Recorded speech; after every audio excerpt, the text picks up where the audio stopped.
Good morning, bonjour, नमस्कार।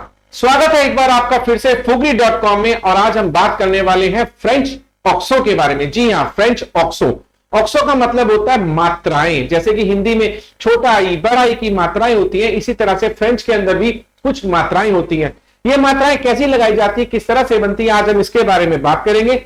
आप देख सकते हैं स्क्रीन के अंदर ये लिखा है ऑक्सो इन फ्रेंच। जो आप वॉवल्स के ऊपर ए ई ई सी के ऊपर तरह तरह के जो सिंबल्स आप जो देख रहे हैं, कुछ लाइन टेढ़ी डली है, कुछ आड़ी डली है, कुछ तिरछी डली है, ये सब फ्रेंच की मात्राएं हैं। सबसे पहले मैं आपको बताना चाहूंगा जो फ्रेंच की मात्राएं हैं वो हम वॉवल्स के ऊपर यूज करते हैं और कॉन्सोनेंट सी के ऊपर यूज करते हैं। तो किसके ऊपर यूज करेंगे? Let me take the pen. या इसको हम यूज करेंगे ए ई आई ओ यू एंड सी। इन 5 और 6 सिंबल्स के ऊपर या कॉन्सोनेंट्स वॉवल्स के ऊपर हम लोग ऑक्सो को यूज करेंगे, यानी कि मात्राएं लगाएंगे। तो सबसे पहली जो मात्रा होती है उसका नाम है आइगू, और we can call it as acute accent. इसका नाम एक्यूट ऑक्सो किस लिए है? एक्यूट ऑक्सो इसलिए है क्योंकि ये एक्यूट एंगल की तरह, जैसे मैथमेटिक्स में हम कहते हैं 90 डिग्री से कम एंगल को एक्यूट एंगल कहते हैं, उसी तरह से ये ऑक्सो भी कुछ इस तरह से लगाई जाती है। ओके, आप देख सकते हैं स्क्रीन पे कुछ इस तरह से। कैसे लगाएंगे? जैसे for example this is vowel E, और इसके ऊपर हम इस तरह से एक लाइन खींच देते हैं टेढ़ी एक्यूट एंगल की तरह। इसको बोलते हैं एक्यूट ऑक्सो। अब इसका मतलब क्या होता है? आपको मालूम है कि फ्रेंच के अंदर हम ई को जो साउंड देते हैं वो देते हैं अ। ई को हम क्या बोलते हैं? अ। ओके, अगर हमने ई के ऊपर इस तरह का ऑक्सो लगा दिया तो ये ई को छोटे ए का साउंड दे देता है, यानी कि जो साउंड होगा वो ई की जगह अब ए का साउंड आएगा। ओके, अब हम इसको कैसे बोलेंगे? ए। यानी कि फॉर एग्जांपल हमारे पास यहां लिखा है बी ई बी ई। अगर हम इसको नॉर्मल प्रोनाउंसिएशन के साथ जाएंगे तो ये बन गया ब ब। बट अगर हमने इसके ऊपर इस तरह से 2 निशान लगा दिए, यानी कि इस ब का हमने इस तरह से बना दिया, तो ये बन गया बे बे। ओके, ए का साउंड आ गया है, ई को अ की जगह अब ए का साउंड आ गया, तो ये बन गया बे बे। बेबे का मतलब होता है बेबी इन इंग्लिश। ओके, इसी तरह से आप स्क्रीन पे देख रहे हैं एलिफेंट। अगर हम इसको फ्रेंच में बोलना चाहेंगे तो ये बनेगा एलाफा, एलाफा, जो कि सही नहीं है। तो हम क्या करेंगे? E L E P H A N T लिखने के बाद में हम इसके ऊपर इस तरह से दोनों ई के ऊपर हम ऑक्सो आइगू लगाएंगे। और जैसे ही हम ऑक्सो आइगू लगाएंगे ये आलाफो की जगह एलेफो बन गया। क्या बन गया है ये? एलेफो। इट मींस जो हमने ये ई के ऊपर निशान लगाया है इससे अ का साउंड जो है ए में चेंज हो जाएगा और एलाफो की जगह एलेफो, एलेफो ये बन गया है। Okay, this is the pronunciation, या आवाज में जो चेंज आना है मात्रा लगाने के बाद। जैसे कि हिंदी में छोटा ई लगाया या बड़ा ई लगाया, उसी तरह से ये छोटा ए है। ओके, चलिए अब आगे बढ़ते हैं नेक्स्ट स्लाइड की तरफ। नेक्स्ट जो हमारा ऑक्सो है या नेक्स्ट जो हमारी मात्रा है वो है ग्राव। ग्राव, जैसे आपने देखा था एक्यूट ऑक्सो को हमने इस तरह से लगाया था, तो उसी तरह से हम ग्राफ को इसके अपोजिट डायरेक्शन में लगाएंगे, यानी कि कुछ इस तरह से।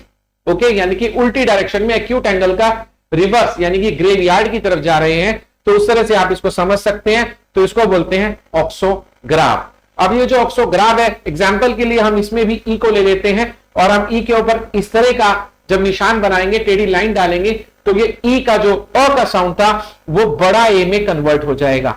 यानी कि पहले जो हमने एक्यूट ऑक्सो लगाया था उसमें छोटा ए बन रहा था, अब ये ग्राफ ऑक्सो लगाने के बाद ये बन गया है हमारा बड़ा ए। फॉर एग्जाम्पल यहां पे वर्ड लिखा है ला, MERE। नॉर्मली अगर हम इसको फ्रेंच में बोलने चाहेंगे तो ये बन गया मर, मर। That is a wrong word. तो हम क्या करेंगे? इसको हम कुछ इस तरह से लिखेंगे, इस तरह से, और ये बन जाएगा मैर। क्या बन जाएगा? मैर।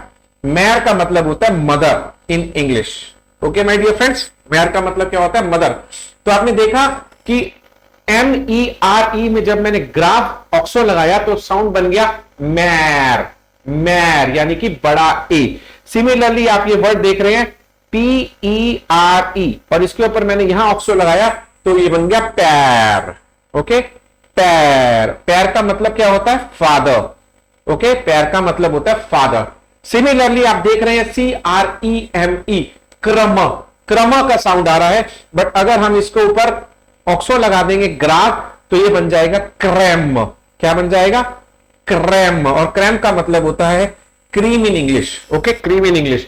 सो दिस इज क्रैम, मैर एंड पैर। इस तरह से ये ऑक्सो जो है ग्राफ आपको ई को जो है बड़ा ए का साउंड देती है। Okay, moving on to the next मात्रा। नेक्स्ट जो हमारी मात्रा है वो है सरकॉनफ्लेक्स। इसका नाम क्या होता है? सरकॉनफ्लेक्स। सरकॉनफ्लेक्स अगर नाम से देखें, सरकॉन, सरकॉन सर्कल की तरह पूरा सर कवर कर लेती है, यानी कि टोपी अगर हम वॉवल्स को पहना दे, सिंपल टर्म्स में हम बोलेंगे कि वॉवल्स को हमने टोपी पहनाई, कुछ इस तरह से कैप का सिंबल देते हुए कुछ इस तरह से, तो ये ऑक्सो सरकॉनफ्लेक्स कहलाता है। क्या कहलाता है? ऑक्सो सरकॉनफ्लेक्स। और इस तरह से ये बनाया जाता है। अब इसके अंदर क्या साउंड चेंजेस होते हैं माय डियर फ्रेंड्स? मजे की बात यह है कि ए के अंदर, आई के अंदर, ओ के अंदर और यू के अंदर कोई चेंज नहीं होता है, यानी कि there is no change in sound. Then आप सोच रहे होंगे कि जब साउंड चेंज नहीं हो रहा है तो हम फिर ऑक्सो क्यों लगा रहे हैं? फिर इन ऑक्सो लगाने का फायदा क्या है? लैटिन में पुराने जमाने में जब इंग्लिश से, लैटिन से फ्रेंच बनी थी, तो कुछ वर्ड्स में से एस हटाने के लिए सरकॉनफ्लेक्स का यूज किया गया था। जैसे कि फॉर एग्जांपल हम देख रहे हैं फॉरेस्ट, FOREST। कुछ वर्ड्स में एस हटाने के लिए, नॉट ऑल, एस हटाने के लिए हमने फॉरेस्ट में से एस हटाया और ओ के ऊपर हम सरकॉनफ्लेक्स लगा देते हैं और हम एस को प्रोनाउंस नहीं करते हैं। ठीक है, उसी तरह से अब हम देख रहे हैं कि अगर हमने सबके ऊपर गोल गोल बिंदी लगाई या गोल गोल टोपी लगाई, इससे वर्ड्स में, प्रोनाउंसिएशन में कोई चेंज नहीं है। लेकिन केवल और केवल ई के केस में, यानी कि अगर हम ई की बात करें तो ई के अंदर ये ए का साउंड प्रोड्यूस करेगा यहां पर, यानी कि केवल जो है हमारा वोवल ई का साउंड चेंज होगा, यानी कि ई का यहां पर भी वो ए हो जाएगा, छोटा ए का साउंड देगा। चलिए अब देखते हैं एग्जांपल्स। हमने HOTEL यहां हमने ओ के ऊपर लाया और इसका साउंड क्या बनेगा? ओतेल, ओतेल, यानी कि ओ का कोई चेंज नहीं हो रहा है, उतेल। एच जो है वो भी एक वॉवल की तरह काउंट होता है फ्रेंच के अंदर। तो फ्रेंच के अंदर आप जानते ही हैं वॉवल्स होते हैं AEIOU, H and Y। This are 7 vowels in French.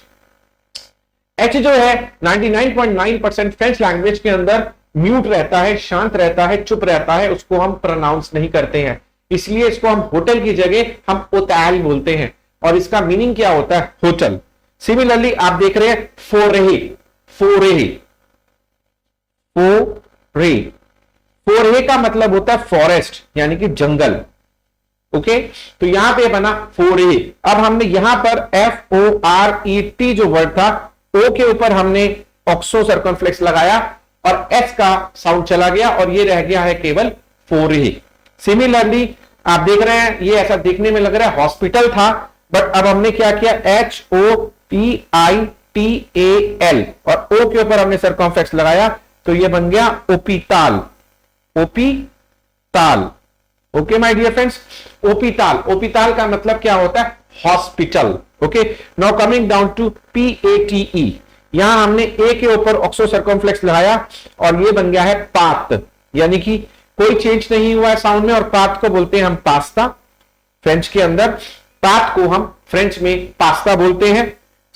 Similarly FETE, ई के ऊपर हमने सर्कमफ्लेक्स लगाया तो जैसे इंग्लिश में फेस्ट होता था, FEST या फेस्टिवल, उस फेस्ट का एस हटाकर इसने ई के ऊपर सर्कमफ्लेक्स लगा करके बना दिया फेत। ओके, फेत। और फेत का मतलब क्या होता है? As festival in English. Okay my dear friends, this is how ऑक्सो सर्कमफ्लेक्स इज फॉर्म्ड या बनाई जाती है और लगाई जाती है, और साउंड में कोई चेंज नहीं होता है, केवल ई के साउंड को ये चेंज करेगा। Moving down to the next ऑक्सो, दैट इज द ट्रेमा, TREMA, ट्रेमा। अब ये जो ट्रेमा है, ट्रेमा कैसे होता है? ट्रेमा का मतलब दो बिंदी हम ई के ऊपर लगा सकते हैं, हम आई के ऊपर लगा सकते हैं और हम यू के ऊपर लगा सकते हैं। अब इस दो बिंदी का मतलब क्या है? इस दो बिंदी का मतलब ये होता है कि जिस वॉवल के ऊपर ये दो बिंदी हम लगाएंगे, उसका मतलब है कि जो उसके पीछे या आगे जो वॉवल है हम उसको भी उसके साथ प्रोनाउंस करेंगे। यानी कि ये दोनों वॉवल्स अगर इकट्ठे आ रहे हैं एक वर्ड के अंदर तो हम दोनों को ही प्रोनाउंस करेंगे। चलिए एग्जांपल लेते हैं। MAIS, नॉर्मली MAIS का मतलब, IS का मतलब होता है मैं, ओके, मैं। बट अगर हमने इसके ऊपर MAI के ऊपर दो बिंदी लगा दी और S लिख दिया तो ये बन गया माई, यानी कि मे का बन गया माई, यानी कि हमने A और E दोनों को प्रोड्यूस किया तो ये क्या बन गया, माई। माई का मतलब क्या होता है, sweet corn. Yes my dear friends, माई का मतलब होता है स्वीट कॉर्न। आप देख सकते हैं जो मे लिखा है, हमने मे लिखा है, अगर हम इसके ऊपर त्रेमा ना लगाएं या दो बिंदी ना लगाएं और खाली मे छोड़ दें तो इसका मतलब क्या होता है, बट। कभी कभी मात्रा लगाने से वर्ड का मतलब ही चेंज हो जाता है। ये मैं यहां पर ये समझाना चाह रहा हूं कि MAIS अगर हमने उसमें त्रेमा नहीं लगाई या मात्रा नहीं लगाई तो वो बन जाएगा आपका बट, MAIS, और उसको हम बोलेंगे मे। इसी तरह से अगर हमने MAIS लिखा और आई के ऊपर दो बिंदी लगाई तो बन गया माई, यानी कि स्वीट कॉर्न। सिमिलरली आप देख रहे हैं NAIVE, ये बन गया नाइव, ओके, नाइव, यानी कि नाइव, ओके। इसका मतलब ये हुआ कि हम A और I दोनों को ही हम प्रोड्यूस करेंगे। इसी तरह से अगर हम फ्रेंच के अंदर एक नाम की बात करें, आने है जो लिखा हुआ है, और अगर हम इसको ANAI के ऊपर दो बिंदी लगा दे तो ये बन जाएगा आनाई, ओके, ये बन जाएगा आनाई। तो आपने देखा माय डियर फ्रेंड्स की ऑक्सोत्रेमा कैसे यूज किया जाता है। तो इस तरह से हमने डिफरेंट ऑक्सो पढ़ी हैं। आगे चलते हैं, एक और ऑक्सो हमारा अभी बचा हुआ है जिसका नाम है सैदील। सैदील का मतलब क्या होता है, सैदील का मतलब होता है एक छोटा सा 5 अगर हम इस तरह से बनाएंगे मात्रा के लिए, और इसको हम केवल सी के नीचे यूज करेंगे। किसके नीचे यूज करेंगे, सी के नीचे। ये जो हम सी के नीचे हमने ये लगाया है इसको बोलते हैं सैदील। अगर हम इसको हिंदी में लिखें तो ये बन गया सैदील, ओके, सैदील। अब इसका मतलब क्या होता है, इसके अंदर क्या होता है, ये सी का जो साउंड होता है नॉर्मली वो होता है क का साउंड, जैसे कि सी फॉर कैंडल, ओके। तो अगर ये क का साउंड होता है क और हमने सी के नीचे एक छोटा सा एस लगा दिया तो ये उसको स का साउंड दे देगा। किस चीज का, स का साउंड, यानी कि क का बन जाएगा स। अब फॉर एग्जांपल अगर हमने सैदील या सी यूज किया है या से अल्फाबेट इन फ्रेंच यूज किया है और वोवल ए के साथ, ई के साथ, आई के साथ, ओ के साथ, यू के साथ हम इसको यूज कर सकते हैं।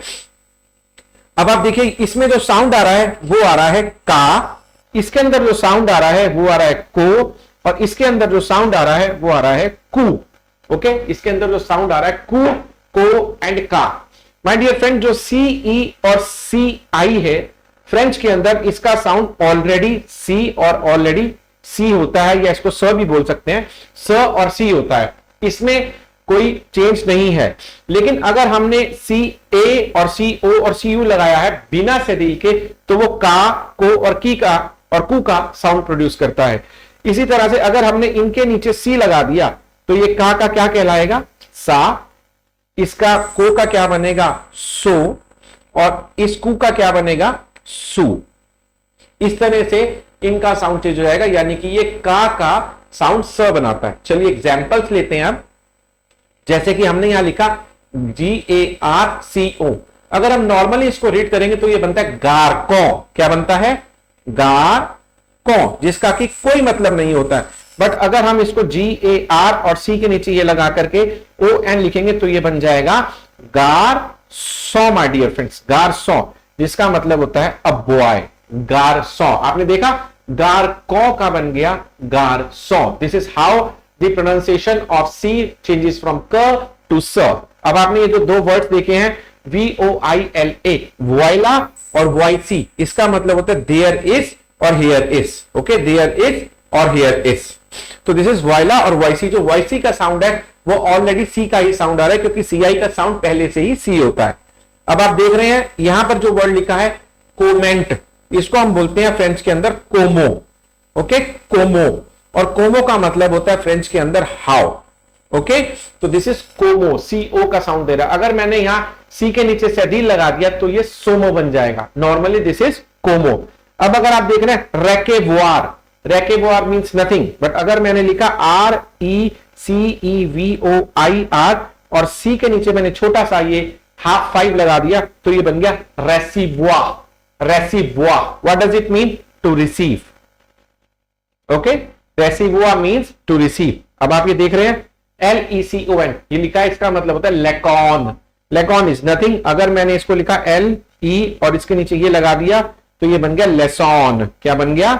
लेसॉन। लेसॉन का मतलब क्या होता है? Lesson or the class. Okay, lesson or the class. So this is लेसॉन। माय डियर फ्रेंड्स, आपने देखा कि सी का जो साउंड होता है वो क के बजाय स की तरह यहां पर प्रोड्यूस हो रहा है। अब हम आगे चलते हैं। लास्ट में एक बार दोबारा से thank you very much for watching this video. Kindly subscribe my channel to watch more videos. और अब बात करते हैं एक बार नटशेल में। हमने पढ़ा है आज ई के ऊपर एक्यूट एंगल की तरह जो मात्रा लगाई जाती है इसको बोलते हैं एक्यूट एक्सेंट, और ये ई को जो है ए का साउंड देता है। फिर हमने पढ़ा ऑक्सोग्राफ, यानी कि बड़े ए की मात्रा, यानी कि वो ई को जो है बड़े ए का साउंड दे देती है। उसके बाद हमने पढ़ी ऑक्सोट्रेमा। ट्रेमा का मतलब हम दो बिंदी जो लगा देते हैं, ये दो बिंदी का मतलब क्या होता है कि हमें जो आजू बाजू वॉवल हैं वो दोनों वॉवल्स हमें प्रोनाउंस करने पड़ते हैं या बोलने पड़ते हैं। इसी तरह से एक ऑक्सो हमने पढ़ा सेदील। सेदील का मतलब होता है ये क को स का साउंड दे देता है। ओके माय डियर फ्रेंड्स, क को स का साउंड दे देता है। और एक हमारा और है, वो है हमारा सर्कल वाला, उसका नाम है सर्कॉन्फ्लेक्स। सर्कॉन्फ्लेक्स। तो ये 5 ऑक्सो आज हमने पढ़ी है my dear friends. I hope this is very useful to you. आपको सब अच्छे से समझ में आ गया होगा। एक बार नटशेल में मैं स्लाइड शोज आपको रिपीट कर देता हूं। आप चाहें तो हमारी वीडियो को बार बार देख भी सकते हैं। दिस इज फ्रेंच ऑक्सो और मैं डॉक्टर जसप्रीत खुराना आपका मेंटर। आप देख सकते हैं बे बे एलेफो साउंड चेंज हो रहा है। उसके बाद ऑक्सोग्राफ के अंदर बन रहा है मैर पैर क्रैम। ओके, और सर्कॉन्फ्लेक्स का मतलब होता है उतैल फोरे ओपिताल पात फैक्ट। ओके, सिमिलरली अगर हम आगे चलते हैं तो आगे आता है ऑक्सोट्रेमा, दो बिंदी वाला, माई नाइव अनाई। ओके, नेक्स्ट इज सेदील। आप देखिए गार्सो वॉइसी कॉमो रेसिवुआ लेसॉन। Okay my dear friends, thank you for watching my video. और वार नमस्कार। Thank you.